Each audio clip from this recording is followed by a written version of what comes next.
Editor's note: according to Garrick Beck, the two middle pages, page 72 and page 73 of the Rainbow Oracle, were left blank absolutely intentionally because it was challenging us to figure what could possibly go there, after all the remarkable choices for cover, inside cover, back cover, etc. We, the editorial team assembling the art and writings, decided that leaving the centerfold blank was akin to the great silence at the center of the gathering. And, additionally, it was a little like, fill in your own vision as the centerpiece. Page 74 presents Hexagram 16, You Enthusiasm, from the I-Ching, an ancient Chinese divination text interpreted in the context of leadership, mass movement, and harmony with natural laws. The hexagram consists of Qin, thunder above, and Qiyun, earth, below, symbolizing movement supported by devotion and obedience. The text explains that a strong leader inspires collective enthusiasm, uniting people through a natural and willing response rather than force. It emphasizes that true leadership aligns with the principle of least resistance, ensuring harmony with both natural laws and human sentiments. The judgment section discusses how enthusiasm mobilizes helpers and drives successful collective action, even in times of war or societal change. The passage suggests that when leadership is in sync with popular sentiment, efforts flourish, whereas resistance emerges when governance opposes inherent natural and social rhythms. Ultimately, enthusiasm is presented as an essential force that unites people toward a shared goal, ensuring stability and momentum in transformative movements. Page 75 explores the symbolic connection between thunder, enthusiasm, and music, drawing from ancient Chinese philosophy. It describes how thunder, as an elemental force, represents a surge of energy that inspires joy and renewal, much like music. The text suggests that music has historically been used to elevate human emotions, purify the soul, and create a bridge between the earthly and divine realms. It references Confucian thought, emphasizing how rulers used music to align society with cosmic harmony, reinforcing order and spirituality. The passage concludes with a quote attributed to Confucius, implying that true comprehension of sacred rites grants a leader profound wisdom and control over the world. Page 76 is an illustration presenting a simple yet profound message about kindness, framed within a heart-shaped vine adorned with leaves and flowers. The quote inside, "Kind hearts are the gardens, kind thoughts are the roots, kind words are the blossoms, kind deeds are the fruits," emphasizes a holistic approach to kindness, drawing a metaphor between human virtues and the natural world. This aligns with the overarching themes of the Rainbow Gathering discussions, which emphasize spiritual growth, interconnectedness, and harmonious living with nature. The delicate hand-drawn butterflies and floral decorations reinforce the gentle, organic philosophy embraced by the Rainbow family, suggesting a world in which love, generosity, and community bloom naturally when cultivated with care. The note at the bottom, further suggestions, hints at ongoing discussions or reflections, encouraging participants to continue exploring these ideas in their own lives. Page 77 is a call to embrace organic gardening as a way to connect with nature, sustain oneself, and cultivate a harmonious relationship with the environment. The text contrasts the artificiality of modern entertainment, TV, movies, and books, with the tangible, life-giving reality of the natural world. It encourages readers to plant a small garden, whether a few tomatoes by a trellis, a window box of lettuce, or a corner patch of vegetables. The instructions emphasize simplicity, highlighting how easy it is to grow potatoes, carrots, and peas with minimal effort. Sustainable practices such as composting are encouraged as an alternative to chemical fertilizers, reinforcing an eco-friendly philosophy. The passage also reframes pests as an integral part of nature rather than enemies, suggesting natural approaches to gardening rather than harsh insecticides. Ultimately, the page promotes a self-sufficient, earth-conscious lifestyle aligned with the ideals of the Rainbow Gathering, celebrating simplicity, sustainability, and deep respect for the natural world. Page 78 promotes organic gardening as a natural and fulfilling alternative to supermarket food, emphasizing the benefits of growing one's own produce. It encourages a relaxed approach to gardening, noting that weeds can be beneficial and that fresh-picked vegetables retain more natural sweetness compared to store-bought options. The text highlights the joy of harvesting, sharing food with others, and appreciating the connection between nature and sustenance. A Garden Friends section acknowledges helpful creatures like ladybugs and worms, reinforcing the ecological balance in a garden. Accompanied by a comic strip contrasting industrial food production with home gardening, the page aligns with the Rainbow Gathering philosophy of self-sufficiency, sustainability, and harmonious living with nature. Page 79 provides a collection of spiritual and practical gardening tips, blending organic techniques with a deep connection to nature. It encourages gardeners to dedicate their work to a higher purpose, integrating singing, chanting, and mindfulness into the growing process. Practical advice includes watering in the late day to prevent soil hardening, using old-fashioned plant varieties for seed saving, applying mulch to conserve moisture, and greeting plants each morning with care. The text also advocates planting by moon phases, soaking seeds before germination, and practicing crop rotation and companion planting. The page reflects the Rainbow Gathering's ethos of self-sufficiency, sustainability, and harmony with nature, urging readers to embrace gardening as a sacred act while working with the rhythms of the earth. The closing mantra, "Don't worry, be happy," encapsulates the joyful, carefree approach encouraged throughout. Page 80 is a vegetable planting guide, providing loose and general helpful hints for gardeners. It lists various vegetables along with key planting details, including when to plant, how often to plant, soil requirements, sun exposure, days to harvest, and additional notes. The guide offers practical advice such as successive planting for crops like beets, carrots, and lettuce to ensure continuous harvests, while emphasizing soil richness for crops like cabbage, eggplant, and melons. Some plants, like asparagus and artichokes, are noted for their longevity, while broccoli and cabbage are identified as cool season crops.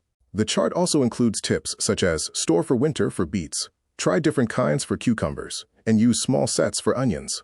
This structured yet handwritten format reflects the DIY ethos of the Rainbow Gathering, encouraging self-sufficiency and organic gardening as part of a sustainable lifestyle. The inclusion of symbols like P for perennials and SPH for spring planting hints at a deeper knowledge of planting cycles, reinforcing the focus on holistic, earth-conscious farming. Page 81 continues the vegetable planting guide, detailing crops like peppers, potatoes, strawberries, sunflowers, radishes, spinach, squash, tomatoes, turnips, rhubarb, rutabagas, and sweet corn, along with their planting times, soil preferences, sunlight needs, and harvest durations. Additional handwritten notes emphasize soil health, deep planting for stronger roots, and succession planting for continuous harvests. The page also encourages learning from experienced gardeners, considering local climate conditions, and embracing natural growing methods. The closing remarks, decorated with hearts, reinforce the Rainbow Gathering's philosophy of harmony with nature, sustainable living, and community wisdom. Page 82 provides a companion planting guide for vegetables, outlining which plants grow well together, likes, and which should be kept apart, dislikes. It details beneficial plant pairings, such as tomatoes with parsley, beans with savory, and carrots with chives, while warning against combinations that can hinder growth, like onions with beans or strawberries with tomatoes. A note advises against planting fennel in the garden due to its negative effects on neighboring plants. Additionally, a section highlights herbs that support vegetable growth, including marigolds, basil, rosemary, and chamomile, known for their pest-repelling and growth-enhancing properties. The page concludes with an encouragement to chant, dance, and make music while gardening, reflecting the Rainbow Gathering's emphasis on spiritual connection with nature. Hand-drawn illustrations of plants and vines enhance the organic and heartfelt presentation. Page 83 features the well-known prose poem Desiderata, which offers guidance on living a peaceful and meaningful life.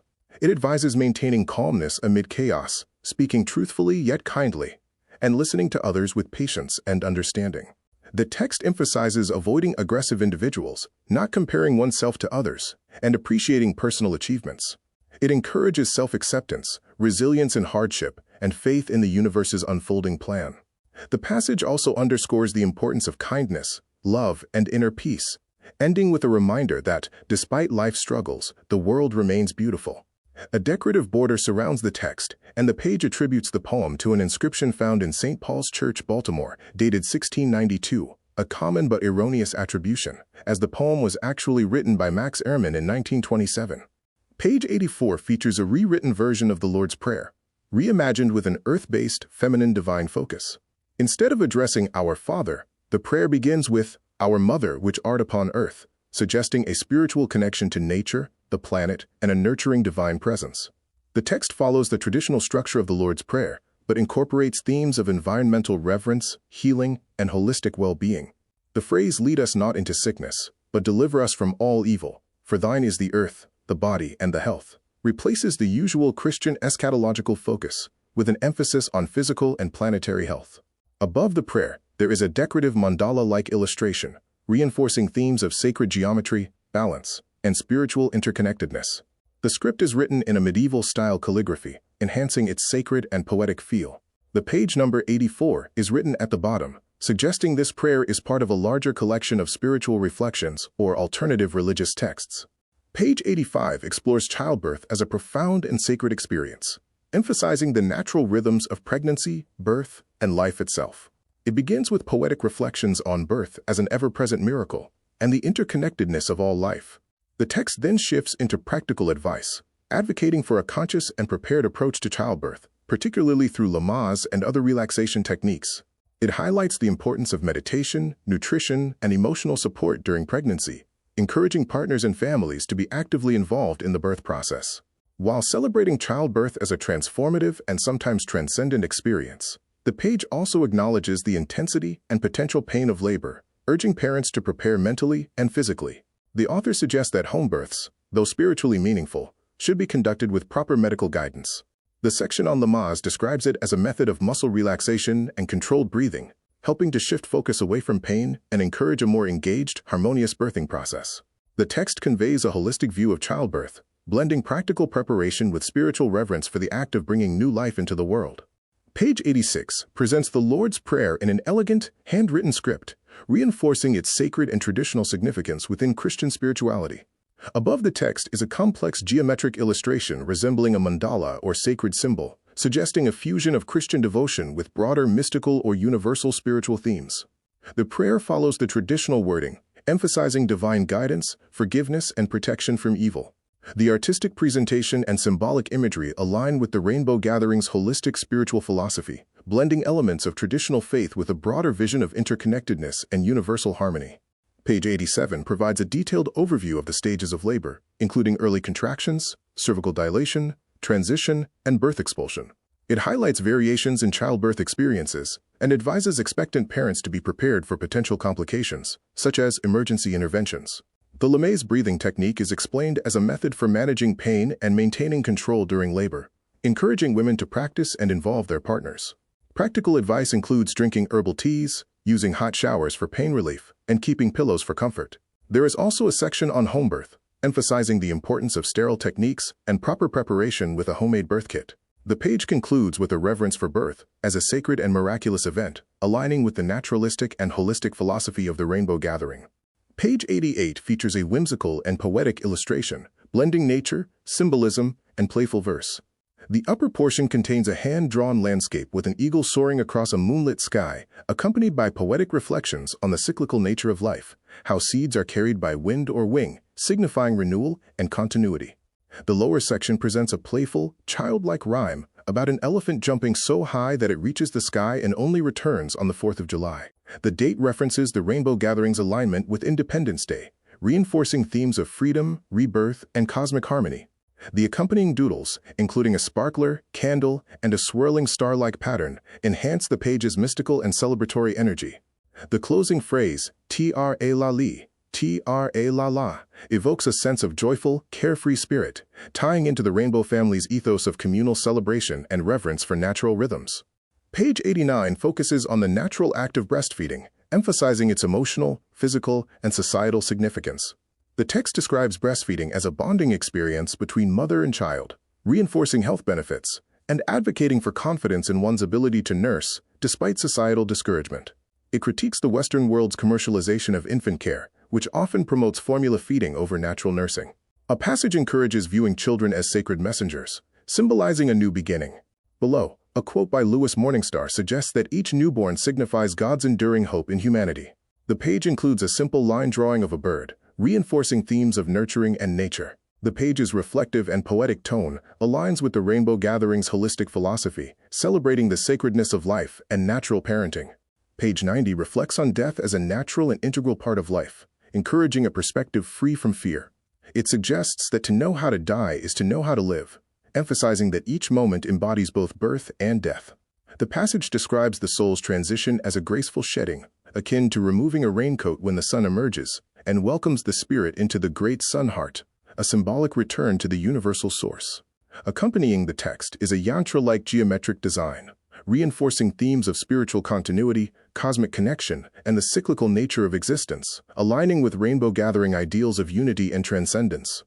Page 91 presents the opening act of Showdown at the OD Corral, a surreal, psychedelic play blending Western motifs with countercultural and hallucinogenic themes. The story follows Peyote Pete, a mystical cowboy figure, and LSD Annie, a lost wanderer overwhelmed by her visions. Eternal Ernest, a wise sage, calls upon mescaline Charlie to rescue Annie from her existential crisis, symbolizing the interplay between spiritual seeking and psychedelic experiences. After Annie is guided away, Pete and Ernest reflect on their role as cosmic guides before two newcomers, Sylvester and Sally straight from Muskogee, arrive, seemingly lost in their conventional worldview. The play satirizes the 1960s and 70s drug culture, blending humor, existential musings, and mystical elements to explore themes of perception, enlightenment, and the search for meaning in a chemically altered reality. Page 92 features a framed, handwritten quote attributed to Frank Zappa, cautioning against the use of speed, amphetamines.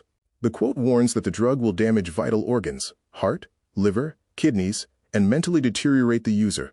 The final line delivers a sharp critique, suggesting that using speed will make one conform to the perceived flaws of their parents, a sentiment that aligns with Zappa's countercultural stance and skepticism toward societal norms. The quote is enclosed in an ornate hand-drawn floral border, adorned with birds and a portrait of a woman at the bottom, giving it an almost vintage or folk art aesthetic. The message serves as a direct rejection of certain drug cultures, contrasting with the otherwise open-minded psychedelic influences found in this text. The page number 92 is handwritten at the bottom. Page 93 from Showdown at the OD Corral transitions between Act 1 and Act 2, where the naive couple, Sylvester and Sally from Muskogee, are guided by Peyote Pete and Eternal Ernst on a surreal journey through drug culture. They first encounter the Herb family, a friendly and carefree group representing natural substances like marijuana, hashish, ginseng, morning glory, and chamomile tea. Their presence is lighthearted, but they suddenly vanish when a sheriff crosses the stage, symbolizing legal crackdowns on softer drugs. The play then introduces Cody the Cocaine Kid, a slick and charismatic figure hinting at the arrival of harder substances. This is followed by the chaotic and intimidating Speed Gang, made up of characters like Ulysses S., Mom Meth and the Nasties, Tricky Dick Dexies, and Commander Crank, embodying the erratic, high-energy nature of stimulants. The structure of the scene uses humor and personification to depict the progressive stages of drug use, blending satire with social commentary. The page is numbered 93 at the bottom. Page 94 is a hand-drawn comic-style illustration promoting a live, healthy message, depicting a bearded central figure radiating wisdom and well-being. Surrounding panels reinforce the themes of Breathe Healthy with a serene countryside landscape and Eat Healthy with nutritious food like bread, milk, and vegetables. At the top, two grotesque caricatures labeled Don't Be Scourgy and Don't Be Scuzzy contrast the healthy lifestyle, possibly warning against poor hygiene, diet, or drug use. The imagery aligns with rainbow-gathering ideals of natural living, self-care, and communal well-being, using expressive line work and DIY aesthetics to emphasize holistic health and personal responsibility. Page 95 continues the surreal theatrical narrative, depicting a chaotic street scene where anthropomorphized drug personas interact with Sylvester and Sally. Characters such as Harry Heroin, Sammy Smack, Alvin Alcohol, and Nasty Nancy Nicotine embody various addictions, engaging in erratic and dysfunctional behavior. As tension builds, Fresh Air Freddy, a law enforcement figure, arrives to restore order, warning the newcomers to avoid the seedy characters lurking on the street. Sylvester and Sally recall their interaction with the seemingly benign Herb family, only to be cautioned that they too are illegal. The scene ends with Sylvester and Sally closing their eyes as Olivia Opium sings Kubla Khan, leading them into a meditative vision of rebirth, reinforcing the play's allegorical themes of substance use, law enforcement, and spiritual transformation. Page 96 is an illustrated page featuring a stylized drawing of a joyful woman standing atop the earth, arms outstretched, celebrating life and vitality. The surrounding text promotes a holistic philosophy of well-being, urging people to nourish the body so it works well and clear in good spirit and joy. Additional phrases emphasize caring for the planet, encouraging gratitude, and recognizing the life-giving energy of the sun. Cook with tenderness and care as does the sun, and life making us grow. Remember our earth. Sharing. Thanks. Wow. The illustration, with its earthy, nature-inspired aesthetic, aligns with themes of sustainability, health, and appreciation for life's interconnectedness. The art style has a hand-drawn, almost whimsical quality, reinforcing the free-spirited back-to-nature ethos present throughout the text. Page 97 narrates a climactic moment in which organic Orville and Clearlight Claire rise in the center of a protective circle, shielding the children from an advancing force of drug gangs and dark figures. The tension builds as these forces attempt to breach the circle, but a loud mantra from Orville and Claire repels them. Claire declares her purpose as a bearer of the clear light, and calls for a return to purity and innocence, while Orville teaches about the four true highs: clean air, pure water, good food, and sunshine. The children, guided by these figures, symbolically climb a mountain where the drugs metaphorically reform themselves. This transformation culminates in a communal singing of "Consider Yourself" from Oliver, and a collective chanting of the 23rd Psalm, reinforcing themes of redemption, unity, and spiritual renewal. The page ends with a note indicating that the script is freely available and that a film version exists through the Rainbow family. Page 98 is an illustration featuring a simple, hand-drawn image of a radiant sun, a mountain or cloaked figure reaching toward it, and a smiling, childlike figure with arms raised in celebration. The drawing conveys a sense of joy, connection, and spiritual upliftment. Below the image, a handwritten message reads, "Let me know you." To touch is to smile. To love is to celebrate. The minimalist and expressive artwork, combined with the poetic text, suggests themes of love, unity, and reverence for life. The number 98 at the bottom signifies its page placement. Page 99 narrates the story of an attempt to establish a free children's school in Eugene, motivated by the author's realization that their children needed playmates. The local schools were inadequate, either too permissive, racially segregated, or institutionally rigid, so a small community-led initiative took shape with the support of the Rainbow family and other contributors. The project initially found a home in a building owned by the Together Club, with families contributing financially and in kind to sustain it. However, financial difficulties arose, leading to fundraising efforts, benefits, and community gatherings to keep the space operational. Eventually, a chance encounter with a former martial arts master led to an unexpected schoolhouse offer, which helped sustain the vision for a while. Despite the efforts of volunteers and community members, logistical and financial challenges mounted. After Christmas, the schoolhouse owner withdrew support, marking the end of the project. The narrative highlights the communal, idealistic effort behind the school, the obstacles faced, and the evolving personal journeys of those involved. The mention of Together suggests a broader meaning of the project, encompassing the school, community, and the Rainbow family spirit. Page 100 is divided into two sections. The first, titled Squatters' Rights, discusses the benefits of squatting for proper bowel movements, arguing that modern toilets force an unnatural posture that can lead to constipation, gas, and other digestive issues. It explains that squatting allows for natural peristaltic action and offers solutions, such as using a floor-level toilet, squatting on a raised toilet, or using a stool to elevate the feet while seated. The second section, Why Do Our Co-ops Fail?, critiques the failures of local food cooperatives, particularly the Willamette People's Co-op, attributing their struggles to financial mismanagement, theft, and lack of commitment from members. The handwritten note at the bottom encourages collective responsibility and action to sustain cooperative efforts, ending with a call for unity. Page 101 from the Rainbow Oracle emphasizes self-sufficiency, communal education, and decentralized governance, rejecting state involvement in schooling while promoting cooperative parenting and shared learning resources.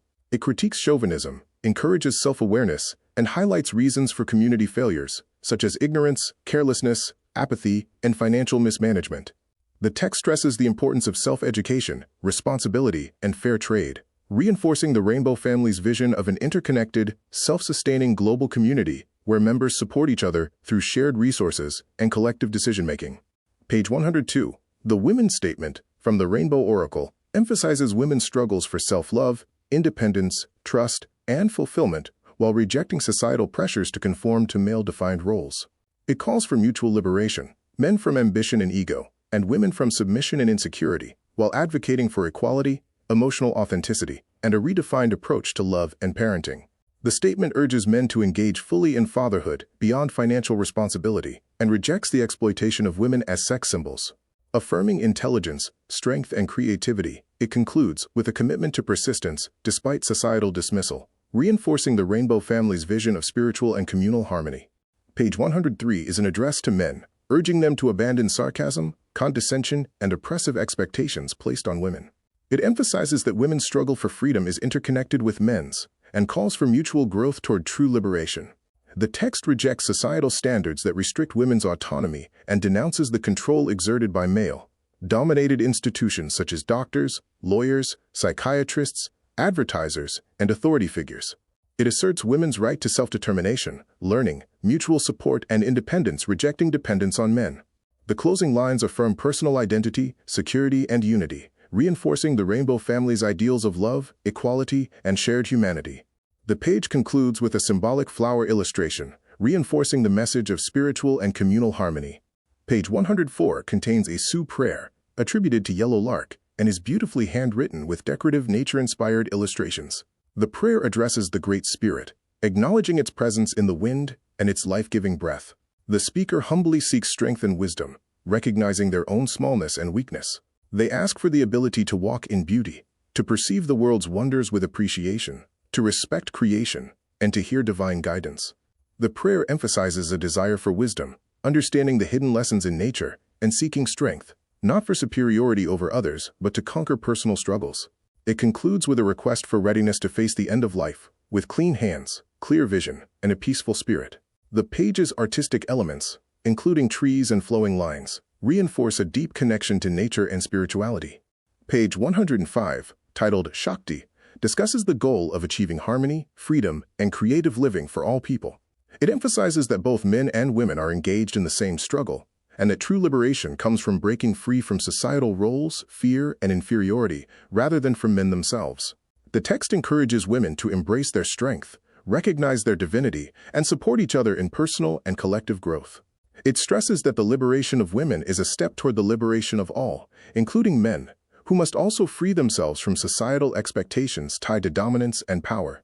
The message calls for a complete transformation in relationships, rejecting compromises like superficial job equality or legal reforms in favor of deep, holistic change. The writer, Karen, expresses her commitment to learning sisterhood, peoplehood, and familyhood.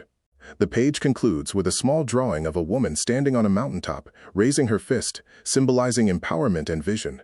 Page 106 combines an article on quitting smoking with a spiritual poem about divine presence in nature. The article, The Cigarette Paper, How to Quit Smoking, critiques smoking as a self-perpetuating addiction, sustained by rationalizations, urging individuals to redirect their energy toward personal growth and transformation. Below, an illustrated poem conveys the idea that true spirituality is found in nature and human connection, rather than in scriptures or worship alone. It emphasizes recognizing the divine in flowers, rain, love, and birdsong, reinforcing a holistic, pantheistic perspective. The page aligns with the Rainbow Family's values of self-awareness, natural living, and interconnectedness, promoting both physical and spiritual liberation. Page 107, titled Massage, discusses the role of massage in aligning physical energy centers to promote relaxation, harmony, and the smooth flow of spiritual and creative energies. It emphasizes the importance of properly loosening muscles in the back, neck, and head to enhance well-being, while cautioning against improper techniques that may cause injury, particularly with neck adjustments. The text highlights 3 key energy centers in the neck and explains how head massage can relieve headaches, eye strain, and tension by targeting areas like the third eye, temples, and behind the ears. It concludes by reinforcing a holistic approach to health, connecting physical, spiritual, and mental balance, in line with Rainbow Family ideals of natural healing and self-awareness. Page 108 is an illustration reinterpreting America the Beautiful through a Rainbow Family perspective, blending patriotism with themes of unity, nature, and communal living. The artwork features 3 circular frames depicting spacious skies, amber waves of grain, and majestic mountains, visually celebrating the beauty and abundance of the land. A 4th central circle contains a modified lyric, replacing brotherhood with familyhood, emphasizing inclusivity and interconnectedness. Within this circle, a heart-shaped one-heart family symbol reinforces the ideals of love and unity. The page is decorated with cornstalks, grapevines, birds, and other natural elements, symbolizing fertility, sustenance, and spiritual harmony. The hand-drawn folk art style reflects a deep connection to the environment and a vision of communal togetherness, consistent with the Rainbow Gathering's countercultural ethos. Page 109, titled ATTN Convention Mention, outlines the Rainbow Family's stance on politics, emphasizing peace, unity, and nonviolent engagement, while urging people to vote but rejecting politics as a divisive power game. It advocates for humility and righteous action, seeing God as the only true power rather than political institutions. The recommendations for convention participation stress peaceful presence, quiet strength, and respectful dialogue rather than confrontation or rhetoric, encouraging open-minded observation and dignified engagement with delegates. The page also presents a Vietnam peace proposal, calling for an immediate ceasefire and free elections in Vietnam overseen by a council of global citizens, promoting a peaceful, nonviolent resolution to war. The message aligns with the Rainbow Family's ideals of love, harmony, and a world guided by cooperation rather than conflict. Page 110 announces the 1972 Universal Life Church Picnic, and the Gathering of Peace in Rocky Mountain National Park during the first week of July, aligning with the Rainbow family's vision of unity and harmony. Set on Table Mountain near Lake Granby, the event calls for participants to join hands at noon on the 4th of July, meditating on peace as a lasting blessing from the Great Spirit. The text incorporates Native American spiritual traditions, suggesting that ancestral spirits will return to dance, fulfilling ancient prophecies and guiding people toward renewal, love, and harmony. The sacred land of the Arapaho and Cheyenne is acknowledged as a place of great spiritual power, while the Universal Life Church's free picnic is highlighted as a parallel event embracing universal love and shared spirit. The page concludes with bold celebratory text, affirming the Rainbow family's commitment to spiritual awakening and ecological harmony. Page 111 continues the discussion on Vietnam peace efforts, advocating for free elections in Vietnam and proposing an unofficial election in the U.S. to gauge public sentiment on the war before upcoming political conventions. It suggests that political science students and volunteers facilitate a fair and non-violent voting process, emphasizing that the goal is not to establish a new government, but to inform political leaders. Handwritten notes encourage voting for family and honesty over politicians, while a poem by Otto René Castillo honors those who fight for justice, portraying them as eternal inspirations for future generations. A mandala-like illustration labeled, "Right On, the Politics of Faith," reinforces the page's themes of spiritual activism, democratic expression, and peaceful transformation. Page 112 features a black-and-white comic-style illustration titled Cosmic Comics, depicting a philosophical and psychedelic journey from earthly existence to deep space and back to self-reflection. The panels transition from an observer in an urban setting to cosmic landscapes, galaxies, and microscopic structures, symbolizing the interconnectedness of the macro and micro worlds. Themes of perception, surveillance, and universal consciousness emerge through imagery of watchful eyes, celestial formations, and recording devices, suggesting a search for hidden truths or spiritual enlightenment. The circular structure, where exploration returns to contemplation, aligns with Rainbow family ideals of cosmic unity and self-discovery. The hand-drawn, high-contrast style echoes psychedelic underground comics, reinforcing a countercultural, metaphysical aesthetic focused on expanded awareness and interconnected existence. Page 113, Caravans to Congress, a Saga, recounts the Rainbow family's journey from Oregon to Washington, D.C., to engage with Congress and the UN, following a 1971 announcement about the Rainbow Gathering. The narrative details encounters with religious figures, runaways, law enforcement, and congressional offices, where they delivered invitations and shared their vision of peace and community. A key focus is the Rainbow family's approach to children, particularly runaways, emphasizing that kids are people and should be treated with love and family-like care rather than being handed over to authorities. The text critiques institutionalized child detention, advocating for community-based solutions such as fostering, adoption, and reconciling children with their families whenever possible. The page ends with a call to improve communication, avoid judgment, and prioritize love and support over bureaucratic interventions, reinforcing the Rainbow family's ideals of compassion, responsibility, and collective care. Page 114 blends spirituality, countercultural ideals, and survivalist philosophy, presenting nature as a sacred space with the phrase, "Their parish is the whole outdoors." A portrait of Jesus reinforces nonconformity and acceptance, humorously suggesting that long hair is divinely approved, while a Native American proverb emphasizes empathy and non-judgment. The Religion of Survival title suggests that resilience and adaptation are sacred acts, aligning with the Rainbow family's values of communal living and environmental reverence. A spaceflight illustration labeled 1972 evokes humanity's spiritual and cosmic journey, reinforcing themes of transcendence and transformation. The combination of indigenous wisdom, alternative Christianity, and cosmic awareness reflects a holistic vision of existence, embracing love, unity, and harmony beyond societal constraints. Page 115 presents a symbolic weather report for Colorado, using poetic language to discuss government concerns and logistics for the Rainbow Gathering. It acknowledges that while state officials are apprehensive, the event is expected to proceed peacefully. The text critiques Colorado's recent hitchhiking ban, advising attendees to respect laws and arrange safe pickup points in neighboring states. A hand-drawn hitchhiker's handbook provides practical travel tips, emphasizing safety and responsible road behavior. The page also addresses parking logistics, suggesting volunteer land outside Rocky Mountain National Park to minimize environmental impact. It calls for attendees to contact government officials to clarify legal rights, reinforcing Rainbow family values of self-reliance, cooperation, and peaceful activism while preparing for the gathering. Page 116, Letters from Some Friends, presents a collection of correspondence received by the Rainbow family regarding their 1972 gathering invitation, showcasing diverse reactions from mainstream institutions, alternative groups, and government officials. A formal letter from the White House acknowledges but declines President Nixon's attendance, reflecting a polite but distant response from the government. Playboy magazine humorously declines, while the Amalgamated Flying Saucer Club of America expresses curiosity mixed with skepticism. In contrast, the Mother Earth News provides support and practical advice on self-sufficiency and sustainable living, aligning with Rainbow family values.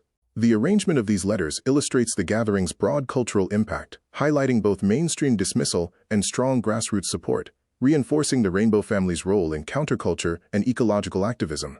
Page 117, The Green Guard, outlines a nonviolent ecological movement committed to saving the planet through environmental activism and recycling.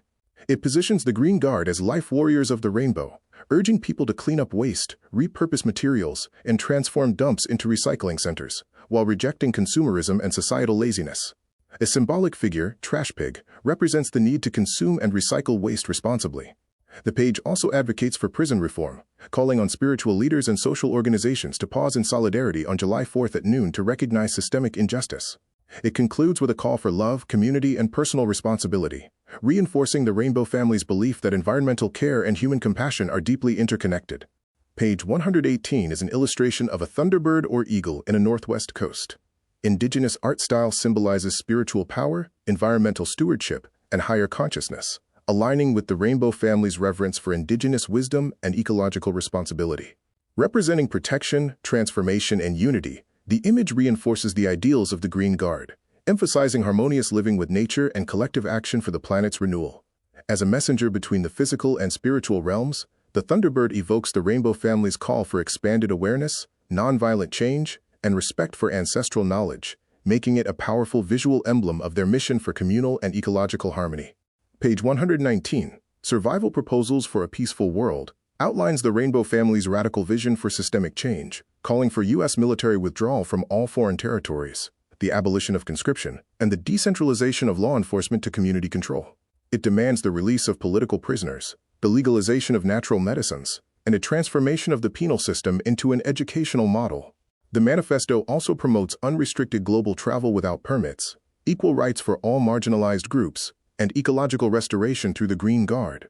A key proposal is for the government to donate 3,000 acres of unused land to establish a self-sustaining, peaceful community as a model for harmonious living. The document reflects anti-war, environmentalist, and social justice ideals, envisioning a world built on cooperation, sustainability, and spiritual harmony.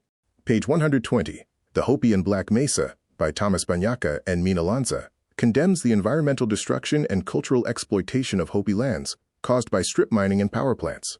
It draws a parallel between historical colonial greed and modern resource extraction, warning that corporations and governments will use material wealth to manipulate indigenous people into surrendering their land. The page urges the Hopi to resist these offers, emphasizing the spiritual and environmental importance of preserving their homeland. Accompanied by traditional indigenous symbols and a stark image of Black Mesa, the text highlights the contrast between Western materialism and indigenous stewardship, aligning with the Rainbow family's broader advocacy for ecological protection and indigenous solidarity.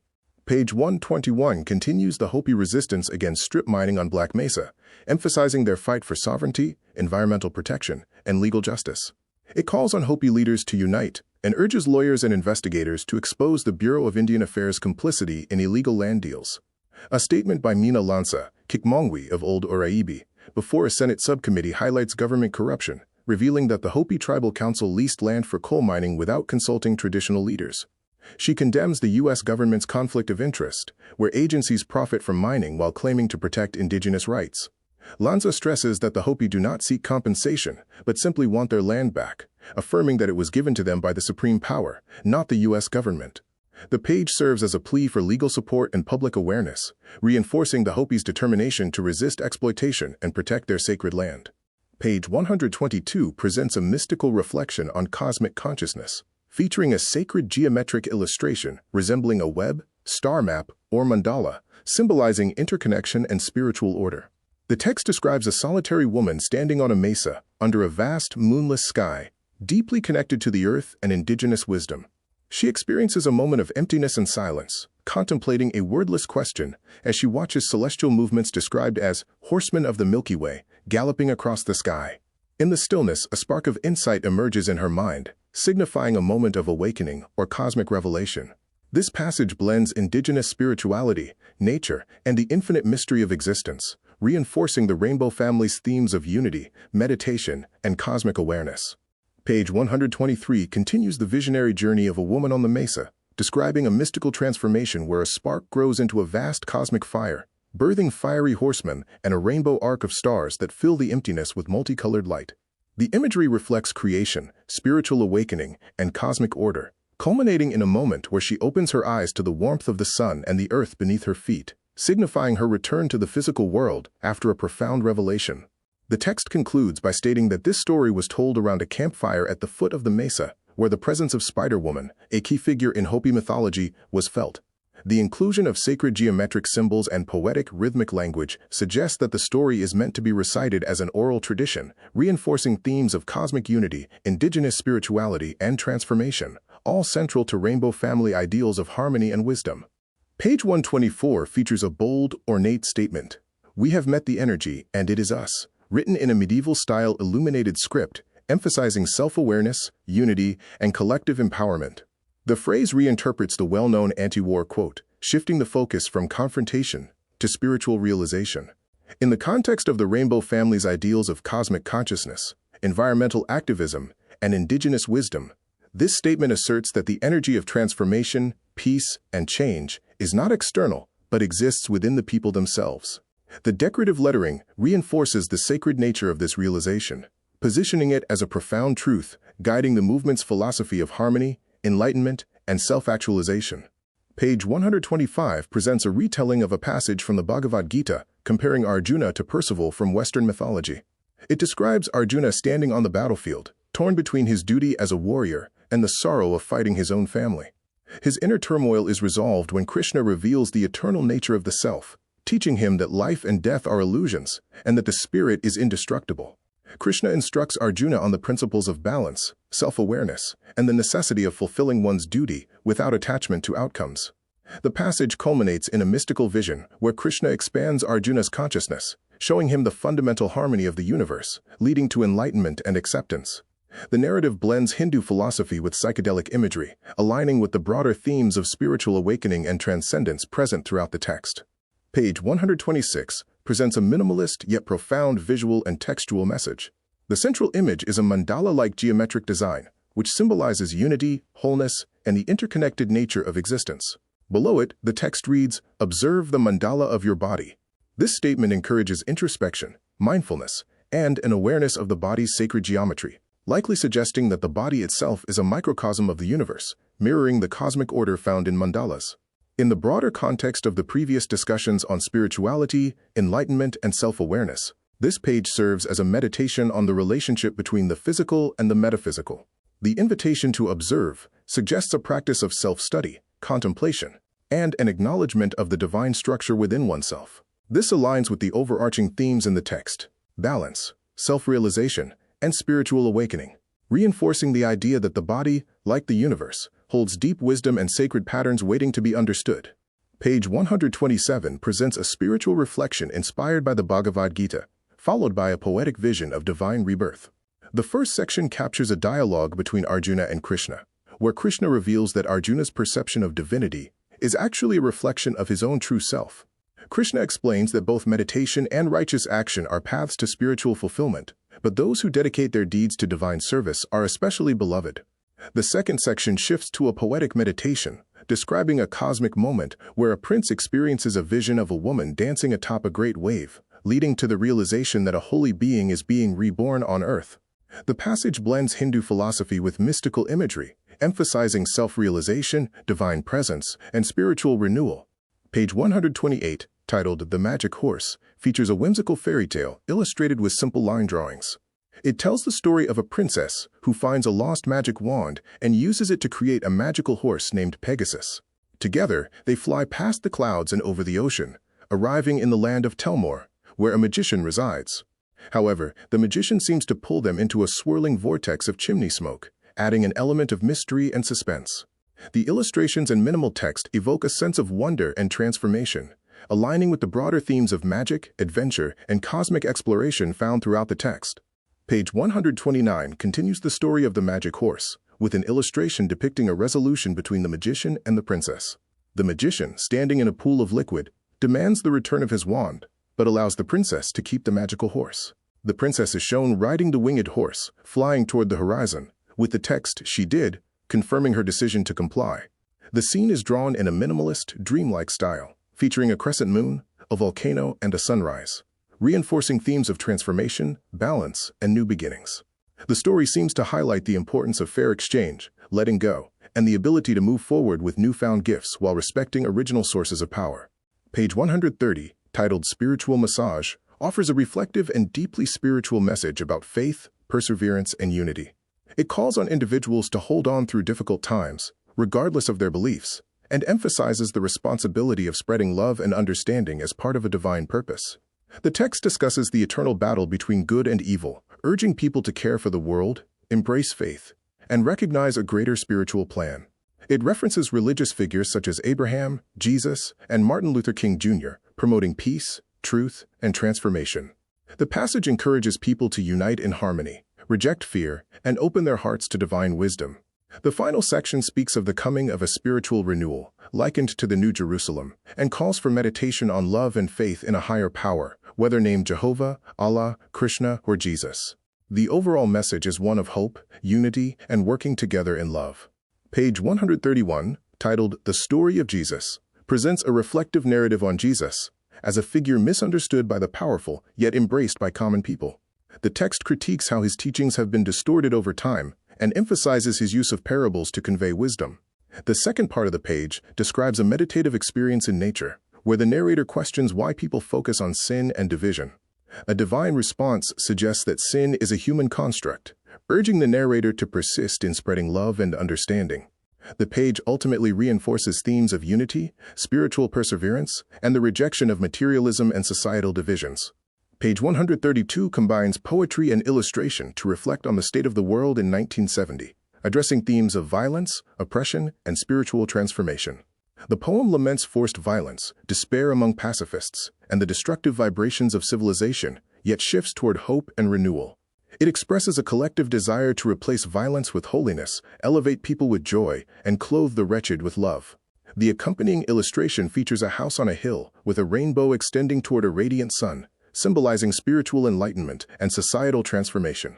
The imagery and text together embody countercultural ideals of the late 1960s and early 1970s, promoting peace, creativity, and a reimagined future.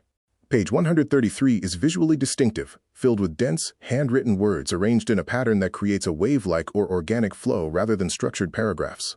The overwhelming amount of text suggests a stream of consciousness approach, possibly a meditative or philosophical exercise, meant to immerse the reader in a flood of concepts, associations, or poetic musings. Words appear to be loosely related, forming a mosaic of ideas rather than a conventional narrative. This could be a form of linguistic experimentation, automatic writing, or an attempt to represent the interconnectedness of thoughts and experiences. The lack of punctuation and conventional structure suggests a free-form exploration of consciousness, a spontaneous composition meant to be read in a non-linear way, allowing the mind to wander through the associations and impressions the words evoke. Page 134 blends poetic imagery with a glossary of newly coined words that reflect an alternative, countercultural worldview. The illustration at the top depicts a mountain with flowing water, accompanied by the lines, "My body is the mountain," /my eyes are the ocean, /my mind is the sky, which suggests a holistic unity between the self and nature, reinforcing themes of transcendence and interconnectedness. Below, a section titled Rapology Department introduces new words for new thought, including bliss out, a state of wholeness and peace, exemplatize, to lead by example, ecolution, a fusion of ecology, economy, evolution, and spirituality, and friendly eyes, a concept of warmth and openness in human interaction. These terms encapsulate the ethos of the alternative movement behind this document, which emphasizes harmony, personal transformation, and a communal way of living. The handwritten style adds to the organic, grassroots nature of the work, positioning it as a piece of living philosophy rather than a rigid doctrine. Page 135 presents Smokey the Bear Sutra, a countercultural reinterpretation of Buddhist philosophy that portrays Smokey the Bear as an enlightened protector of nature. The text describes a mythical discourse by the great Sun Buddha in the Jurassic era, foretelling the rise of America and humanity's struggle with ecological destruction. Smokey the Bear is depicted as a spiritual figure standing upright, holding a shovel to symbolize uncovering truth and extinguishing the metaphorical fires of greed and war. His left paw forms a mudra, signifying compassion and the right of all beings to live in harmony. The passage blends environmentalism, Eastern philosophy, and American folklore, presenting Smokey as a guide to ecological wisdom and responsible stewardship of the earth. Page 136 continues the themes of Smokey the Bear Sutra, blending ecological, spiritual, and revolutionary symbolism. The text describes Smokey the Bear wearing blue overalls, representing the oppression of laborers under civilization, and a broad-brimmed hat, symbolizing the protector of the wilderness and the true path of nature. The passage critiques capitalist structures like freeways and suburbs, condemning materialism and the destruction of the natural world. Smokey is portrayed as both wrathful and compassionate, embodying a cosmic force that protects those in harmony with nature while eliminating those who seek to harm it. His followers are urged to reject consumerist trappings like cars, canned food, and formal education, instead mastering self-awareness, speech, and fearlessness. The mantra presented here is a sacred Buddhist invocation, reinforcing the sutra's fusion of Eastern philosophy and environmental activism. The page concludes with a declaration of Smokey's protective role over those who cherish the woods, rivers, and a free, untamed existence, placing musicians, playful women, prisoners, and hopeful children among his sacred charges. Page 137 concludes Smokey the Bear Sutra with a war spell, a chant against forces of destruction, symbolized as butts that must be drowned and crushed. Smokey the Bear is invoked as a spiritual protector who will extinguish the enemies of nature with his Vajra shovel, a tool of both physical and metaphysical power. The text then shifts to a promise of karmic merit for those who follow the sutra's teachings, likening their accumulated virtue to the countless grains of sand in the deserts of Arizona and Nevada. The passage envisions a utopian future where humanity and nature exist in harmony, free from industrial and ecological devastation, where people can enjoy simple natural pleasures like ripe blackberries and restful moments under trees. The closing line, "and in the end will win highest perfect enlightenment," frames the entire sutra as a path toward both ecological salvation and spiritual awakening, echoing the structure of traditional Buddhist scriptures with its final affirmation, "Thus have we heard." The illustration of a bear's paw at the bottom reinforces Smokey as a divine figure, standing as a guardian of wisdom and the natural world. Page 138 contains a reproduction of text from the Book of Revelation, the final book of the Christian Bible, formatted in a way that visually fragments the passage into multiple columns. The title at the top reads, "The Revelation of St. John the Divine," which is the formal title often used for this apocalyptic scripture. The text appears to be a direct excerpt, likely covering multiple chapters, though it is presented in a way that disrupts conventional reading flow. This visual arrangement gives it an almost coded or sacred manuscript-like quality, reinforcing its role as a prophetic vision of the end times, divine judgment, and ultimate redemption. In the broader context of the preceding pages, which explore ecological spirituality, countercultural mysticism, and poetic manifestos for a more harmonious world, the inclusion of Revelation suggests a thematic connection to both destruction and renewal, aligning with the countercultural movement's interest in apocalyptic warnings and visionary transformation. The numbered 138 at the side marks its place within the text, but also contributes to its mysterious, almost esoteric presentation. Page 139 continues the fragmented presentation of the Book of Revelation, formatted into multiple small columns of text. The layout remains visually disorienting, reinforcing an apocalyptic or cryptic aesthetic. Some sections appear darker and more defined, while others fade or are partially illegible, possibly symbolizing the fading of knowledge, selective revelation, or the passage of divine prophecy through time. The number 139 on the side continues the sequential numbering, marking this as part of a structured yet unconventional presentation of Revelation. The text likely covers later chapters, which describe the final judgment, the fall of Babylon, and the establishment of a new heaven and earth. The increasingly degraded clarity of some sections could imply an intentional distortion, a commentary on the transmission of sacred texts, or an artistic statement about the accessibility and interpretation of prophecy. In the broader context of previous pages, which discuss countercultural spirituality and ecological concerns, this page may serve as a warning or call to enlightenment in a time of upheaval. Page 140 continues the fragmented presentation of the Book of Revelation, with multiple columns of text arranged in an unconventional manner. The degraded quality of some sections, where text appears faded or partially illegible, suggests a thematic representation of decay, loss, or selective revelation. The numbering 140 on the side continues the sequential order, reinforcing that this is part of a larger structured but experimental presentation. Given the source material, this page likely includes descriptions of the final apocalyptic visions. the defeat of evil, the last judgment, and the establishment of a new heaven and earth. The artistic choice to format the text in this fragmented, visually chaotic manner may serve to critique, reinterpret, or mystify the message of Revelation, possibly tying it into broader themes from previous pages regarding spiritual awakening, environmental destruction, and the cyclical nature of history. The blurring or erasure of some passages might symbolize lost or hidden knowledge, reinforcing a sense of mystery or urging deeper contemplation of the text's meaning. Page 141 presents a surreal, symbolic illustration, framed by an ornate border, depicting a cosmic and natural landscape that blends mysticism, environmentalism, and spiritual contemplation.